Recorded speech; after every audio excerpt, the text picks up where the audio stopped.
Olá, bem-vindo a mais uma aula de patologia. Meu nome é Enio Ferreira e na aula de hoje vamos falar um pouco sobre degenerações.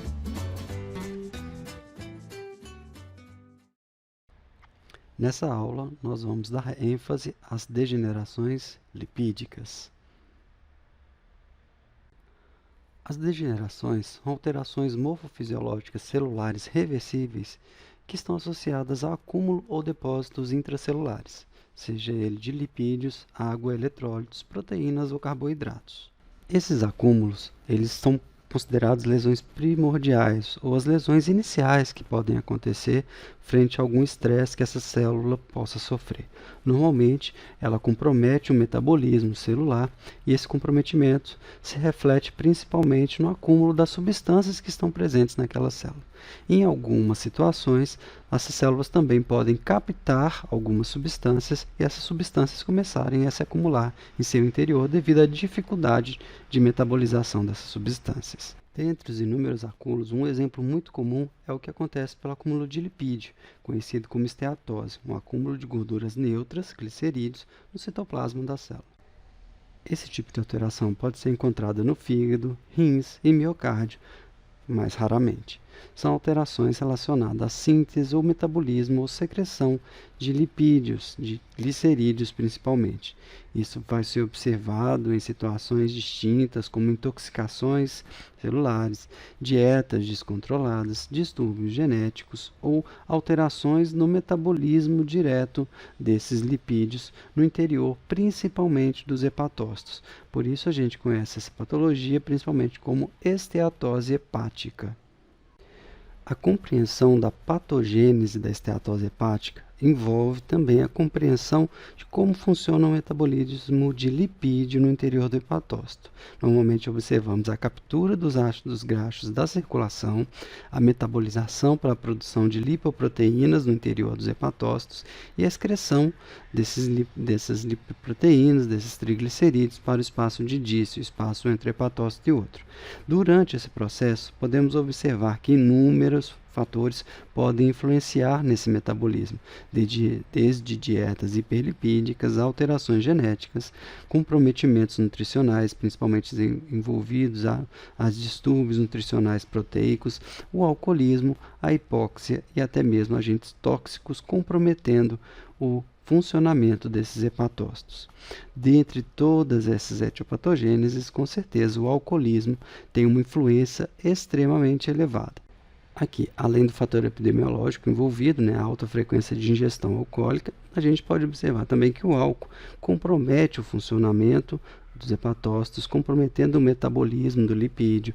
O álcool favorece a formação de lipídios e, com isso, auxilia mais ainda na formação da esteatose hepática. Entre as alterações macroscópicas que podemos observar em órgãos com esteatose, podemos descrever principalmente um aumento de volume desse órgão. Secundariamente, podemos observar outras alterações, como alteração de consistência e coloração. Aqui a gente tem um fígado com aumento de volume, associado a isso a gente observa uma mudança de coloração, esse fígado fica mais amarelado devido a uma dificuldade na metabolização da bilirrubina pelo fígado, associado principalmente à esteatose. Consequentemente, essa deposição e essa icterícia hepática, e a gente pode encontrar também uma maior friabilidade do órgão, ou seja, esse órgão fica mais friável, ele perde a sua consistência devido ao acúmulo de gordura em seu interior. Outras alterações podem ser descritas, mas essas são as principais. A histologia, a gente pode observar um comprometimento no interior dos hepatócitos. Aqui a gente tem uma imagem histológica de um fígado comprometido, onde a gente observa um acúmulo de lipídios no interior dos hepatócitos, caracterizado por espaços vesiculares ou circulares translúcidos, comprometendo o citoplasma dessa célula. Por que ele é translúcido ao HE? Porque a gente pode observar que os lipídios, na hora do processamento histológico, ele não é preservado. Então, a gente não observa lipídio ao HE. A gente observa, na verdade, uma área onde deveria conter o lipídio, que se torna uma área não corada pelos corantes utilizados. Então, a gente tem que utilizar um corante especial para identificar esse lipídio, como essa coloração conhecida como óleo vermelho. Nessa imagem, a gente pode evidenciar um corte histológico, onde as vesículas estão coradas com esse óleo vermelho. A gente vê essas áreas avermelhadas, essas vesículas avermelhadas distribuídas por todo o tecido. Um dos comprometimentos principais da esteatose hepática, que a gente pode falar como consequência da esteatose hepática, é a cirrose hepática. É uma lesão onde você já tem um depósito de tecido conjuntivo, uma formação fibrótica no fígado após destruição dos hepatócitos.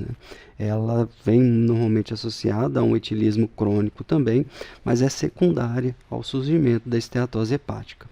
Outras lesões também podem surgir, como a esteatohepatite alcoólica, a formação de cistos gordurosos e a ruptura desses cistos gordurosos, formando embolias gordurosas. Outro tipo de alteração lipídica que podemos citar são as lipidoses, é o acúmulo de gorduras não neutras no citoplasma das células. O mais comum é a gente observar o acúmulo de colesterol no interior de algumas células. Isso pode estar relacionado a dietas ricas em colesterol, provocando hipercolesterolemia, desvios metabólicos congênitos e processos inflamatórios crônicos. A gente pode observar isso principalmente em processos inflamatórios na derme, em vasos sanguíneos, na vesícula biliar. O exemplo mais comum de lipidose é a aterosclerose. Trata-se do acúmulo de colesterol na camada íntima das artérias. A gente pode observar que esse acúmulo está relacionado ao acúmulo de colesterol no interior de macrófagos e de células da musculatura lisa, que delimita o vaso sanguíneo. Isso tudo formam placas de gordura, placas de colesterol na camada íntima dos vasos sanguíneos, como a gente pode observar nesse esquema da apresentação. Alguns autores sugerem que esse processo apareça devido a um processo inflamatório inicial na parede dos vasos sanguíneos. Outros já relacionam o surgimento da aterosclerose a uma hipercolesterolemia primária. Essa alteração normalmente aparece macroscopicamente com vasos proeminentes, espessos, com áreas amareladas irregulares, com uma distribuição irregular por toda a parede do vaso sanguíneo. Normalmente a gente observa isso na camada íntima e ela se formando em placas amareladas que tendem a se confluir, formando uma grande massa muito amolecida na parede ou na camada interna dos vasos sanguíneos.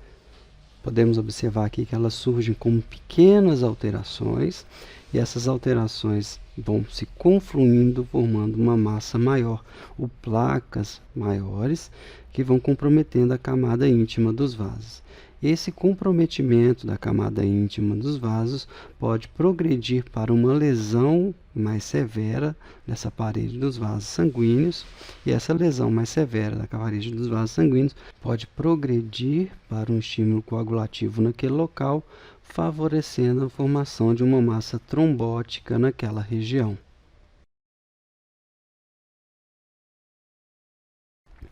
Aqui já temos um corte histológico de um vaso sanguíneo com aterosclerose. A gente pode observar uma área totalmente preenchida, corada aqui muito fortemente pela hematoxilina e eosina, e em maior aumento a gente pode observar no interior dessa área a presença de macrófagos repletos de colesterol.